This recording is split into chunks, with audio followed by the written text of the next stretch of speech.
Un soulagement donc, mais de l'autre côté, vous êtes alarmé. Il y a une mesure sérieuse et crédible qui vous fait peur. C'est ce qu'on appelle la désindexation.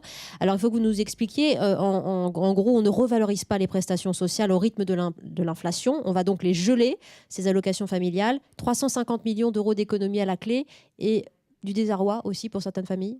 Ah bah, c'est un peu la chronique de la mort annoncée de la politique familiale dans notre pays. C'est-à-dire que Ah, de vous allez plus en plus, jusque-là. écoutez, depuis maintenant 2 ans, on a constamment des annonces. Alors après, on revient et puis on revient dessus quelques temps après. On nous annonce qu'on va faire des économies, qu'on ne touchera certainement pas à la politique familiale universelle. Mais à chaque annonce, eh bien, il y a un petit coup de rabot. Et à force, eh bien, les familles n'en peuvent plus, tirent la langue. Et on a de plus en plus de familles qui sont, on va dire, en dépôt de bilan Mm. en fin de On peut mois. chiffrer. On peut C'est-à-dire, chiffrer. alors c'est très délicat et très difficile à dire, mais aujourd'hui, on a une augmentation de 10 à 15% des demandes de dossiers de surendettement depuis l'année dernière. Hein. C'est considérable.